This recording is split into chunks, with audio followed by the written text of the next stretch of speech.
Okay, Ian, rear capture now. Just stood here. On my left is the sliding doors here into the living or dining area. We've got this little timber kind of gazebo thing overhead and timber decked al fresco area, which is okay. Obviously slight sort of decline here in the land contour, so it's pretty good. It's already been flattened out, which is pretty good. Now, sort of orientation wise here, like I say, this is due north, which is great. It's just going to be sunshine all from morning to afternoon.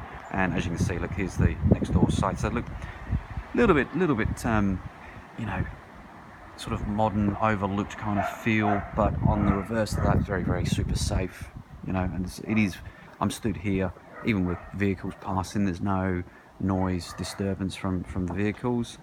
As you can see here, already the shed that I was talking about, which is great. Looks all reasonably neat and tidy.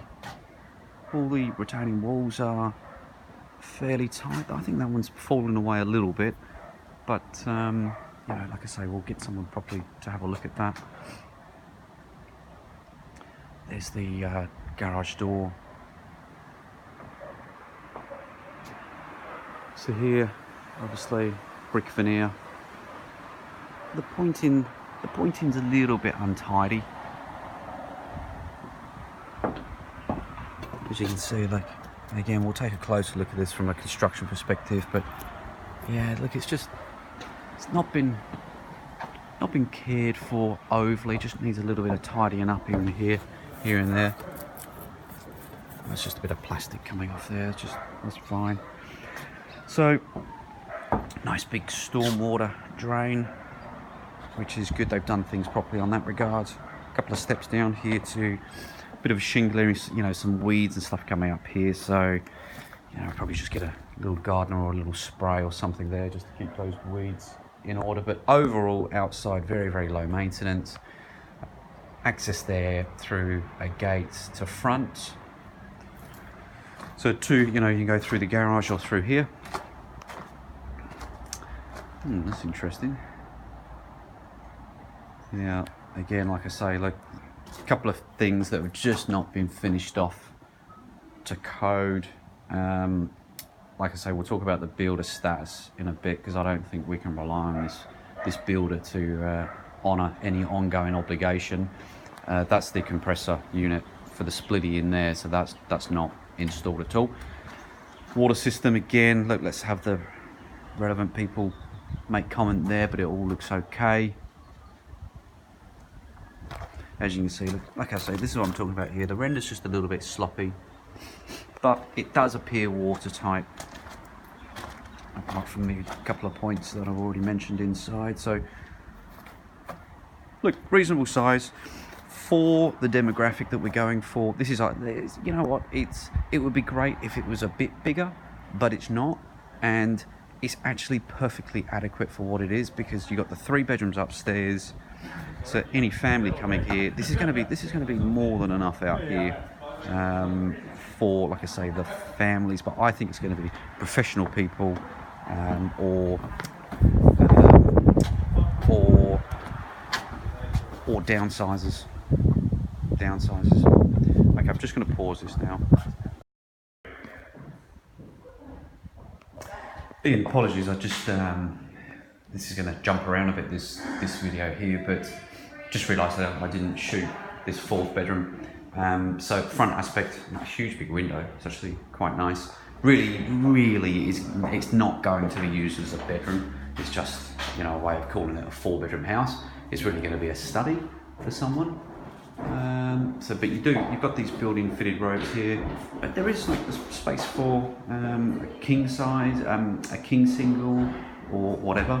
Now, again, there's just a little bit of a question mark up here, and I assume you won't be able to see that on the video here, but I think there's just a little bit of water damage up there as well that we'll just need to be double sure on. There's a little defect up there.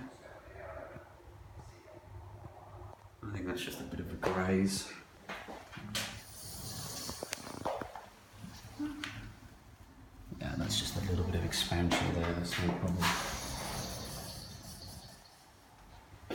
Yeah.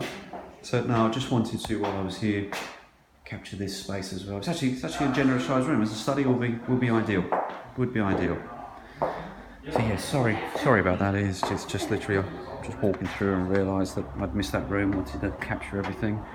Got a video entry system as well.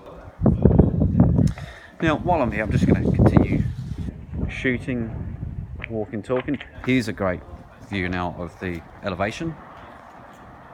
It's actually fine. So there's a bit of a drop, and then it almost plateaus out, which is just perfect for pulling in and out of the drive. Yeah, so the subject area that I was just talking about in that 4th bedroom, which is just here at the front. So all the flat roofs, we need to just have a real good look at, just to make sure that that they're watertight and not going to be an ongoing issue here. Bit breezy, just going to jump around a bit. But like I say, like, it's all very low maintenance, very tidy. First impression is great. Huge big selling point for this location. I'm sure you've kind of seen on the map anyway, but this whole area is, you've got the La Trobe University, you've got this huge police forensic operation going on over here as well. Can't really see anything, but it's all in over here.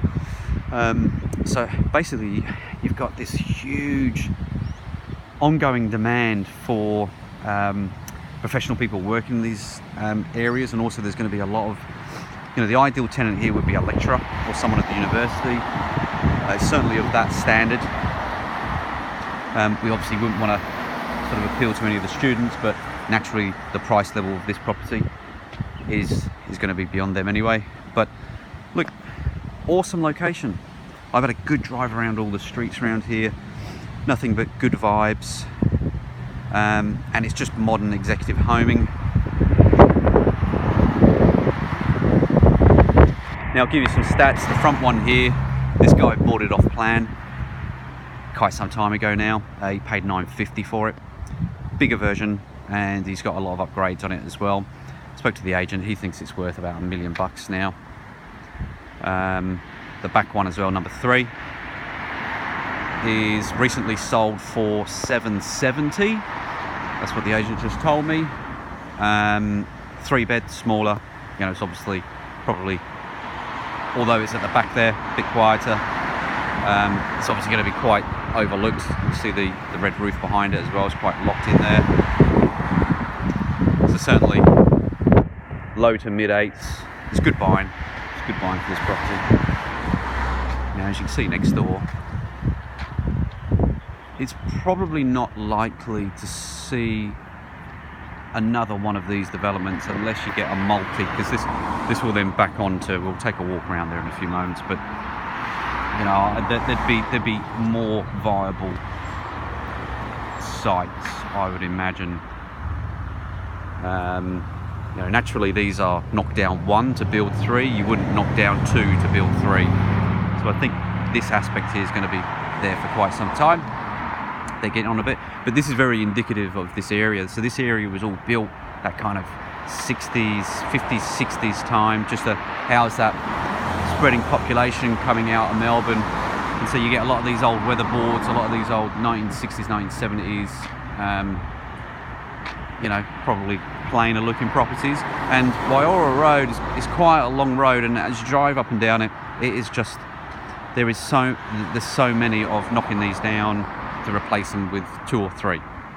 So the whole area is sort of getting better and better and better. But the good thing is it's houses, they're not building apartments, it's all very low density.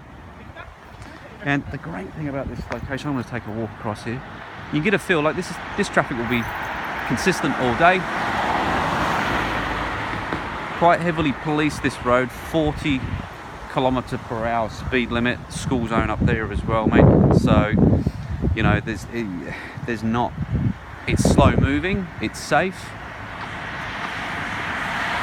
and it's really nice. Just a couple of 100 meters up there, there's some nice little cafes and shops, got all the facilities around here. You've got McLeod Station as well, which is under a kilometre away. I think it's like 0.6, 0.7 kilometres away, and you just simply walk straight down Joint Street there. And the nice thing here is, look at this aspect out the front here. Obviously this is never going to be built on. This will be Crown land here.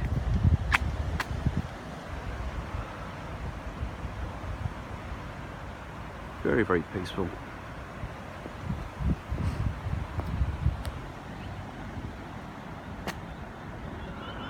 As you can see, look.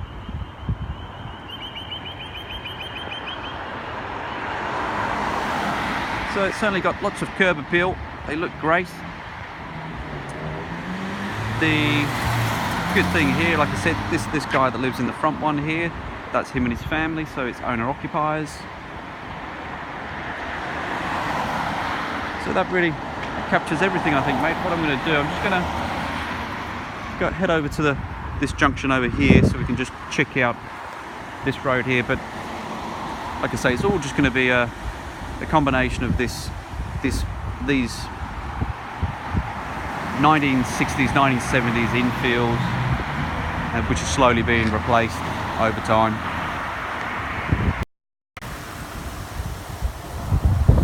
So just looking down Joint Street, so this is the property that adjoins the site. Yeah, like I say, I wouldn't imagine these will get developed anytime soon, so they're going to be there for a good few years, I would imagine. Nice, look, it's just, you know, properties that are reasonably well maintained, people, good honest people going about their business. I gotta say, being here, it's got a nice feel.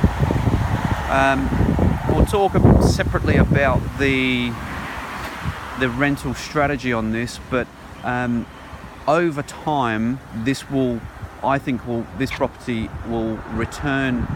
There'll be very little changeover in tenants in this property, I would imagine. I reckon we'll get a long-term tenant, which is good for your obviously your return on investment. But I genuinely feel that there's short-term appreciation on this place as well. So I like it, and I'll get these videos over to you shortly. I'll give you a buzz in a couple of minutes, but the videos will come later, and we'll go from there. Thanks, Ian.